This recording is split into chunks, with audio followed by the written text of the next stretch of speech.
পশ্চিমবঙ্গের অনেক ভোরে দালাল প্রমোটার যারা এতদিন তৃণমূলের সঙ্গে মিলেমিশে কাজ করত, তারা নিচের তলায় আস্তে আস্তে বিজেপির সঙ্গে মিশে গেছে। অনেকেই মিশে গেছে, আরও যাচ্ছে, এরপর আরও যাবে। এক একটা করে পুরসভা পড়ে গিয়ে যখন এরপর পুরো ভোট ডাকা হবে, তখন এরাই ছাল ছাড়িয়ে কাউন্সিলর হবে। নিচের তলায় এইভাবে মিশে যাচ্ছে। ওপরের তলায় যারা আছেন তারা এখনো ওই আমি দূরে কিন্তু কাছে, ও আমার হৃদয়েই আছে বলে পাশে বসে চা খাচ্ছেন। তখন আর মাঝামাঝি যারা, মাঝের তলার যারা, তাদের এত কুণ্ঠাবোধ কিসের?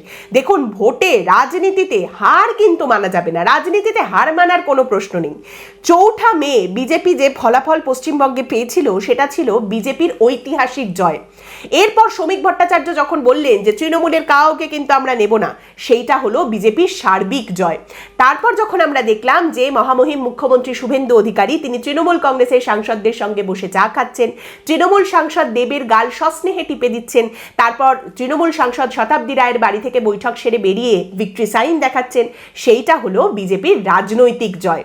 আর এরপর এরাই যখন এসে পশ্চিমবঙ্গে বিজেপির কর্মী সমর্থকদের উপরে ছড়ি ঘোরাবেন, আর তখনও শ্রমিক শুভেন্দু জুটি যখন বলবেন যে আমরা কিন্তু ওদের দলের ভেতর আসতে দিইনি, দলে কিন্তু নিইনি, সেইটা হবে বিজেপির সমর্থকদের নৈতিক জয়। আপনি দেখুন, যখন শ্রমিক ভট্টাচার্য বলেছেন যে তৃণমূলের কাউকে নেব না, তখনও বিজেপির সমর্থকরা বলেছেন হ্যাঁ হ্যাঁ ঠিক বলেছেন।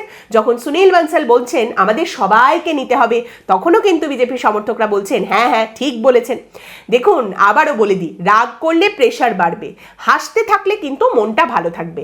এরপরে তো আরো কত কি হতে চলেছে, শুধু চুপটি করে বসে দেখতে থাকুন।